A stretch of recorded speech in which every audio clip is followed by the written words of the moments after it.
Welcome to the Thrive Mindset Podcast, where manifesting your dreams isn't magic, it's momentum. I'm your host, Carrie Dale, entrepreneur, author, and manifestation coach, and I'm here to help you stop holding yourself back and start building the life you've been craving.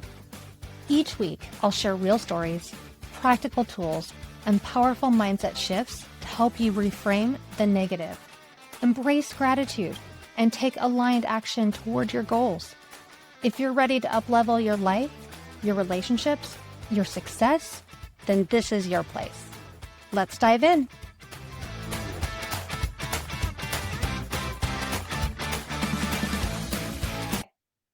Well, welcome back to the Thrive Mindset Podcast. I'm Carrie Dale, and today I'm super excited because not only are we beginning the 4th season, but I have one of my oldest friends, Napili Sharma, here to join me.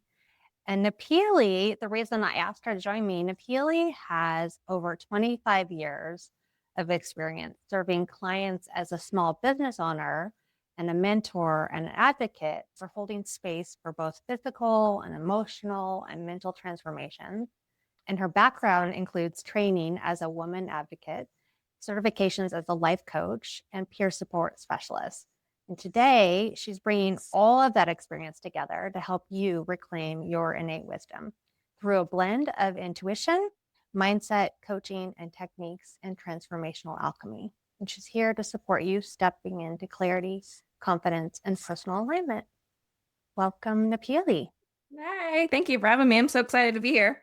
I'm just so excited to have you. I just think that there's so much for you and I to talk about. And I've actually wanted to do this with you for a while, but now, especially now with just the changes you've gone through over the last couple of years and the way your life has shifted, the way your business has shifted. And so maybe we can actually just start with that because while I've known you forever, these people don't. So would you like to share maybe just your story and how you've gotten to where you are today?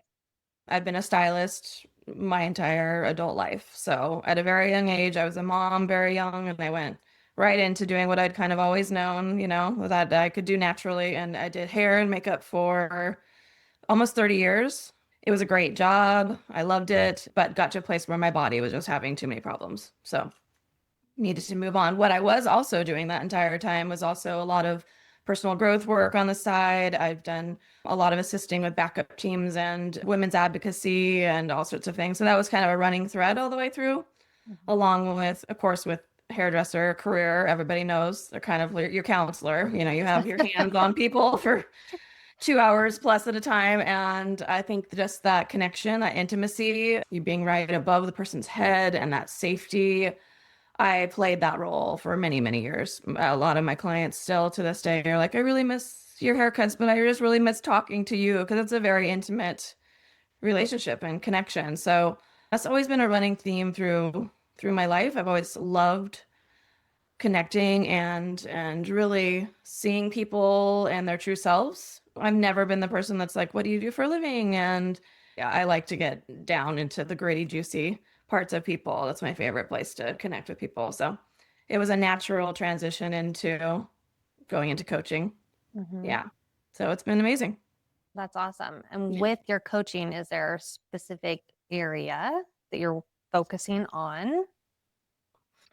I really love being a mirror for people. I feel like that's a natural gift of mine. I think, it's really hard for us to see a lot of things about ourselves, including me included. I mean, I have my own mirrors in my life with the people that are close to me. And I think it's really beautiful to help someone get past these stories and limiting beliefs that we have. We all tend to have our boxes that we feel contained inside of, even though we don't want to be in there. It's hard to read the label when you're inside the box. I love that quote.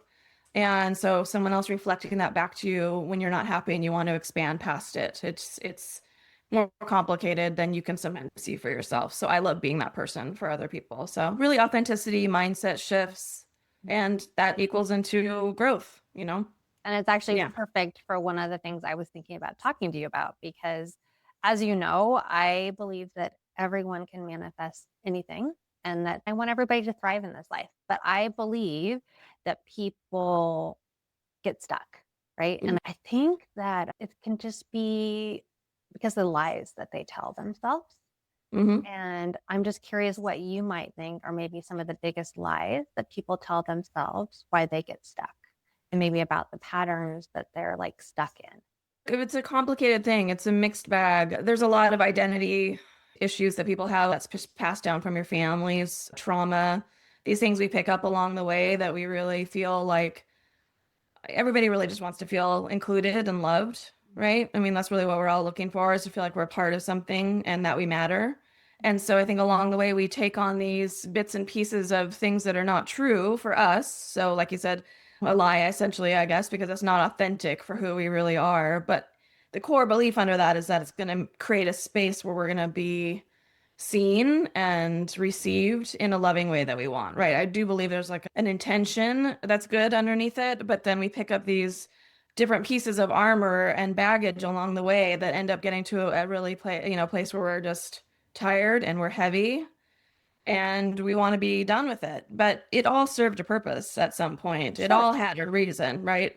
So I think the biggest ones are, I mean, for me, and I hear it a lot with other people, surely is I'm not enough. Oh, yeah, Huge. sure. You and I Yes. have talked about that many times. Huge. That's a thread throughout my entire life. And Yeah. it's the stupidest thing. Yeah. I mean, We're all perfectly born enough. my sticker says Yeah. never too much and always enough. Yeah. My Right. reminder.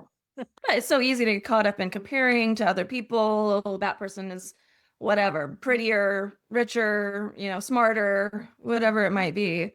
We all have that voice in our mind. And so my belief in my work is really about us learning to separate out from that looping voice, that looping mindset that is our ego brain that doesn't really serve us in a lot of ways. It's there for protection, it's there for safety. It has its place, It's so back in the day we didn't get eaten by the cave bear, I mean, it has its spot. But really dropping down into our core selves, our intuitive selves, our soul, self is kind of what I call it, and trying to function in our lives more from that place, it just shifts everything. When you can learn, I think we get that all muddled up. People get that really mixed up. Our thoughts are our feelings, and our feelings are our thoughts. And you can just get lost in that and think that that's who you are as a person. And when you really start to help and we start to dissect those things apart and those levels apart, it just shifts people's complete point of view. It's shifted my own point of view on how I walk in the world every day. So that's what I really love. Yeah. It's a beautiful thing. Do you see often people acting in ways other than what they say that their intention is? I mean, unconsciously. I mean, like they're saying, I want this, but they're not even recognizing that they are doing this that is keeping them from that. But that's one of the core foundations of suffering right there. And when I see that, and when I see myself doing it in my own life, and then I see other people doing it, it's a really big red flag and cue to me that your system is dysregulated. Mm-hmm. So nervous system regulation is huge. It's the foundation of any healing work you're going to do, in my opinion. Trauma work and nervous system regulation. It's like, I feel like we want to build this like skyscraper mansion, but we don't put the foundation down first, and then we wonder why everything is like tilting and the windows aren't lining up right and the roof is funny. Well, because if you look down, the foundation is crap, and so yeah, if you don't really realize that, to go back, you have to go back a little further. It has to get uncomfortable. Like if you're uncomfortable, I think you're doing it right. Honestly. If you're too comfortable, you got to dig down into the muck a little bit, Oh, Yeah. it's hard. It is hard. It's hard. And a lot of times we don't want to face that we're maybe causing the problem. Yeah. 99.9% of the time. There are things in the world, obviously, we can't control. Of course. Traumas that are out of our control are out of our control. But there is a lot of things in the world, and I think it's the majority of them, that we are the answer and we are the problem all at once. We are our superpower. We are our kryptonite all at the same time. I believe that what you put out, you receive. And whether you know it or not, you may be putting out not bad, but just negativity, and it's going to come right back to you. And if you're putting out positivity, it's going to come back to you. And Oh, and it's so hard for somebody to get over that hump, right? It's Yeah. so hard for them to see that they're really what's behind that. Yeah. Yeah. Yeah, and I think that again, that goes back to the nervous system thing. I mean, it's oftentimes not even a, right or wrong kind of a thing or black or white Hmm. thing. It's just trying to create something from the wrong place, right? It's like you can't expect something positive back when what you're starting with is in the sludge still. You're still, if you're Hmm. coming from scarcity mindset, if you're coming from fear, if you're coming from trauma that has not been healed, and then you think that like something beautiful is going to grow out of that, that's not really how Hmm. life works in that way. I believe we're here to learn. I mean, I think of this as like earth school, like Yeah. it's like hard knocks, it's Hmm. not easy, but the lessons that we get are so we can really dive down into that stuff, clear it so we don't keep taking it with us and be able to manifest what we really want, you Yeah, know. for sure. What differences? Because I'm sure you see both categories of people. So what differences between these two types of people? And when I say this, I mean between the two, meaning the person, well, they both show up to you and they want change, right? But Mhm. one is actually making the changes and the other is still sitting in the stuck point. What differences do you see in those people? I mean, what characteristics is making one person change and the other one stay stuck? Does that make sense? Am I Okay, saying? I Okay. get what you're throwing down, Carrie. Okay. I Yep, knew I what I got it. meant in my head. Yeah, Can you read it? yeah, I got it. I'll use my intuition. Thank you. Yes, I think honestly, the main things I see are timing, if someone's ready. A lot of times people, they feel like they're ready, but they're really not. And that's okay. Like it's not your moment. It's not your time. You thought you wanted it up in your head, but the rest of your body, going back to the nervous system thing again, a lot of it in trauma and all that, but the rest of your body's just not there yet. Fine. It's not the Mhm. time and place. Other than that, 100% awareness and courage. Mhm. 100%. It's it requires both. You have to be courageous enough to feel the discomfort, to walk up and look the fear right in the face. Ironically, almost all the time, I think. Actually, I would say all the time. Mhm. It's not as scary as we thought it was going to be.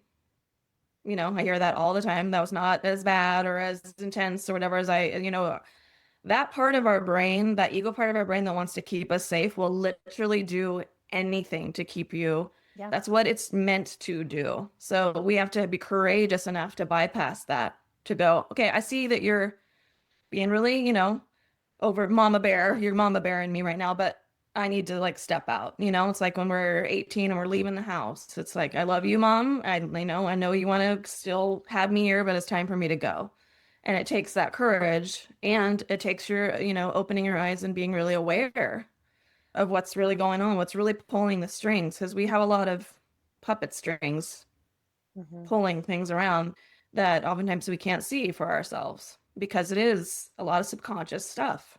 Yeah. So, yeah, getting someone to help you walk through that is huge. Therapy is great, coaching is great, but I think those are the two main things, mixed with a really nice, sweet dose of curiosity.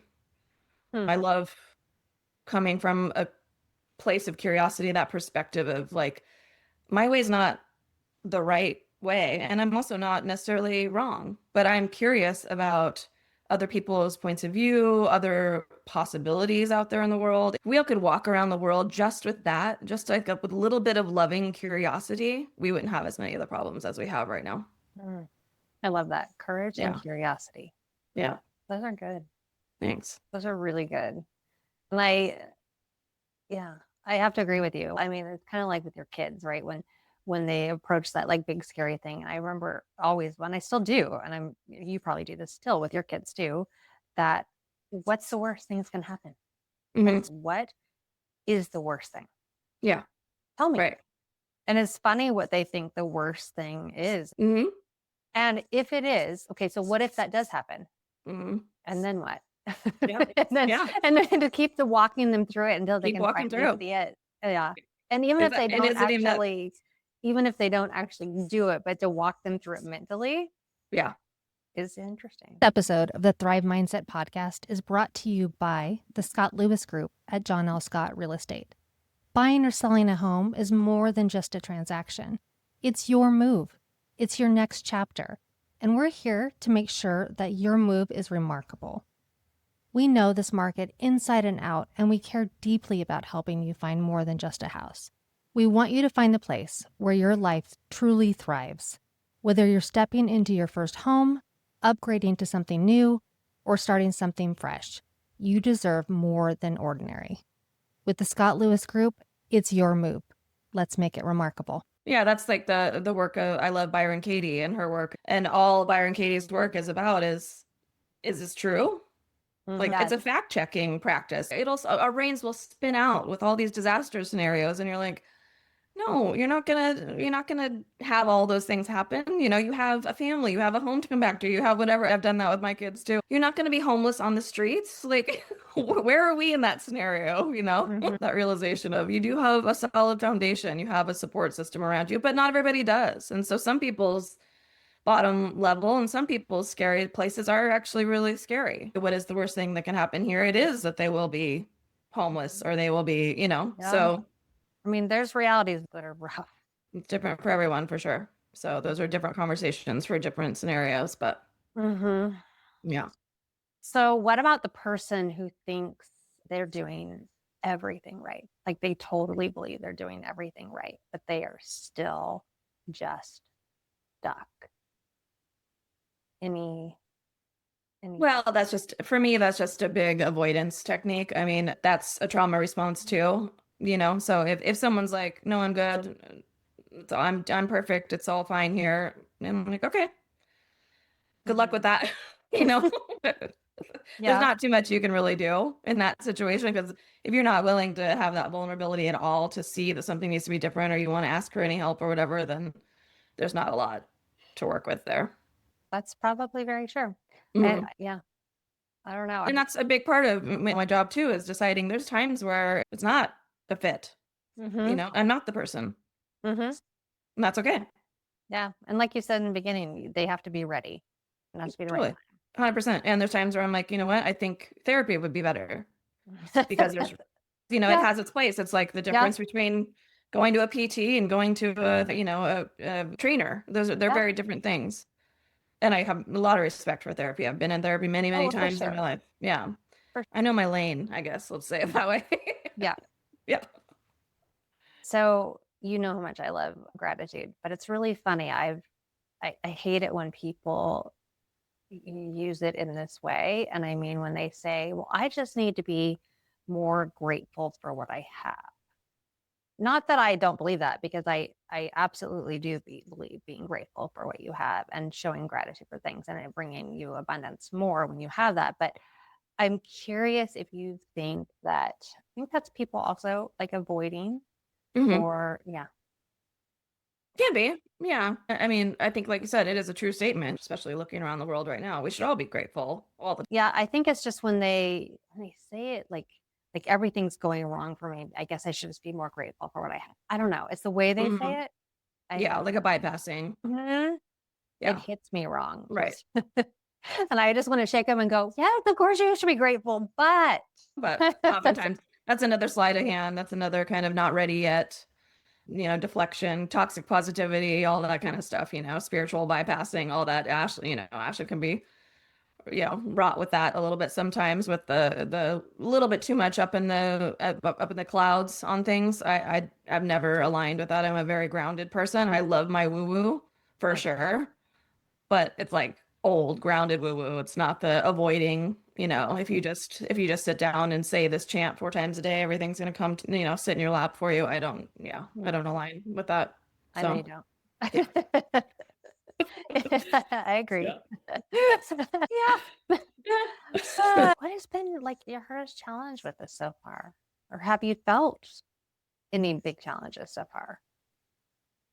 Just specifically with the coaching, or? Yeah, specifically with coaching, I think. I would say the biggest challenge really is getting visibility, because I feel like talk about nervous systems. I feel like we are all so overwhelmed Mhm. There's so much going on in the world, which ironically it's kind of why we need more of this kind of Mhm. coaching and and at the same time, especially trying to do social media or anything like that, we are just bombarded. Everybody's just bombarded with stuff. And I feel the same way. My feed now that I have my website and my, TikTok and my Instagram and all my things, that's all I see in my feed is things about coaching and how to help coaches and how to, it's just we're bombarded and overwhelmed, and so it's hard to get your voice out there, which is so ironic because, back in the day, we used to have to put a flyer up on the Yeah. wall or like send out mailers. And so it was hard and challenging in that way to get visible. And now it's almost swung the full other extreme where it's like an avalanche of stuff. And you're in there kind of going, look at me, like I'm for real. So Mhm. mixed in with all the AI stuff and all that. Yeah, it's hard to get your real, authentic, grounded voice out in all of that noise, I think has been my biggest challenge. Once Yeah. people see me and start talking to me, it's usually pretty easy after that. Mhm. And I'm, as you know, not the tech wizard over here, so I'm navigating all that too. But You're that's been doing my hard great. spot. You're out there. I see you on YouTube and you are authentic. And that's Thanks. what makes it real.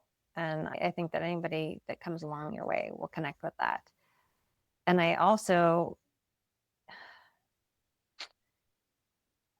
just think that you have, I mean, like you said, for years and years, you had people sitting in your chair, right? And there's a reason they opened up to you. I mean, I know that your comment was, you're in their space and you're there, but I don't think that everyone just talks to their hairdresser the way that they talk to you. I really don't. I No, mean, you're special that way. thank you. On the reverse side, though, I think that that had to be a lot. Like that had to be heavy on Yeah. a daily basis to carry all of those conversations, to carry, I mean, I mean, now you brought it into your life in a different way, but Mhm. it's a lot to take on conversations with people and take on their burdens and their stress and their, Yeah. Well, I love that you said that because that's actually something I'm kind of dropping into lately.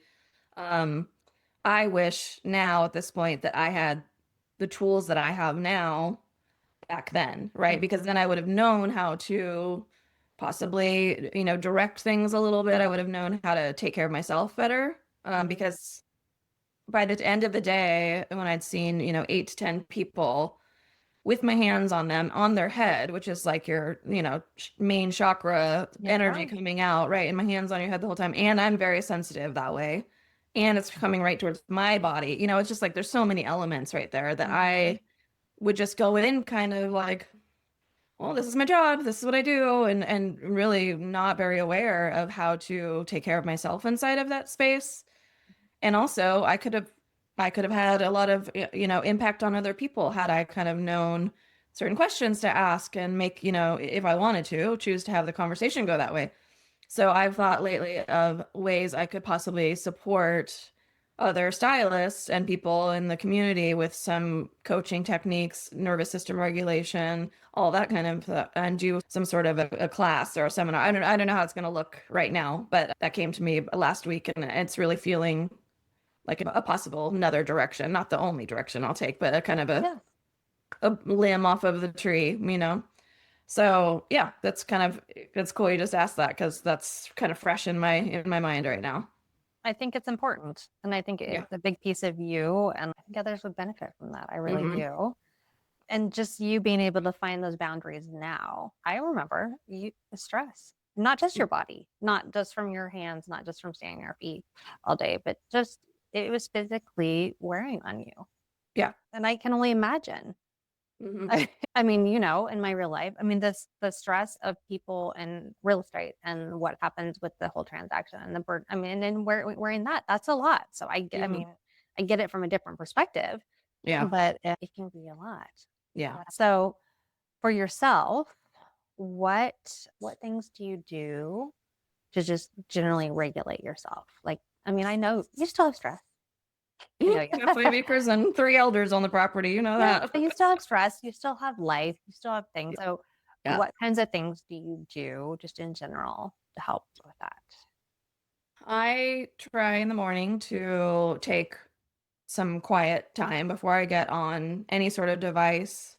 I try to step outside, get a little sun on my face, just get the morning started in the right way, get the cortisol going in the right way. I also love sitting and meditating. I have an altar where I do my tarot cards and all my witchy stuff that I love. And I'll usually sit there and take a quiet meditation. I've really gotten into breath work. I love the box breathing kind of breath work where you're breathing in for 4, holding for 4. I tend to like to go out slower, like 6 or 8 going out. That really calms me. I could take 5 of those and I'm like, whew, like talk about just clearing that. I'll sometimes feel like all of a sudden my shoulders are like up on my ears and then it just like drops them down. That's a big one. I do yoga, which my best friend got me into that and I've continued on. Yeah, I've started taking a clay class. I'm just trying to like do different things. If something pops up and I'm interested in it, I'm like, I'm gonna go do it. So I'm doing a clay building, hand building class right now. It's great. Okay.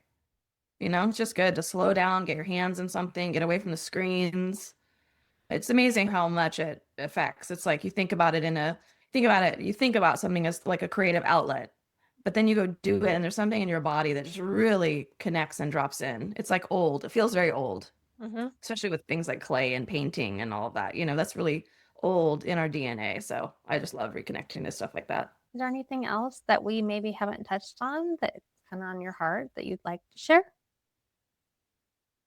I think for me, again, kind of going back to the awareness piece, that's like feels like my passion. This feels like my life work is really helping people realize how much there's a circumstance and you give that circumstance to 20 people and everybody's going to do something different with it, right? Everybody's going to think something different about it, create a different story around it, and it's going to go into their bodies and turn into whatever action in a different way from everyone. So that shows that the circumstance itself is not a static thing. It is not true for everyone, right? So the stories that we make from whatever circumstances we have in our life then inform how we feel about it, what we do about it, what our outcome is from it. And it's huge. Like we have so much more power and authority over the direction that one thing that seems like it's just, oh, this is just what it was.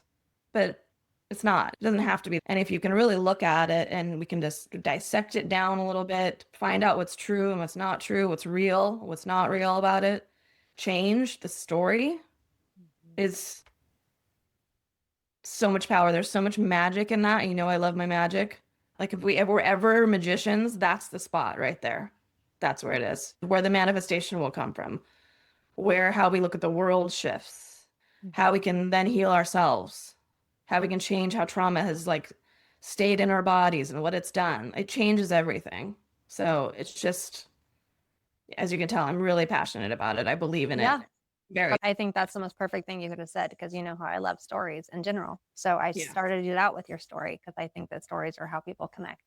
Yeah. And I think that stories are, well, like you said, where it is, you write your story, you create your story, you can change your story. Yeah. And that's perfect. Yeah. Awesome. Yeah. Well, thank you so much for being here. And I will share your information and all your connections and everything with this podcast. And yeah, thank you so much for being here. Oh, thanks for having me, Carrie. I really appreciate it. It was really fun. You all enjoyed hearing from Nepili today. I sure enjoyed having the conversation with her. She is not only an amazing friend to me, she's an amazing listener, and she is doing amazing things with her coaching business. And whether you are here in our area and can meet with her in person or want to meet with her online, I think that she can really be a great help to those that are looking for a coach. So reach out to her if you're looking for someone to help you. And above all else, remember that I believe in you and you can manifest the life of your dreams.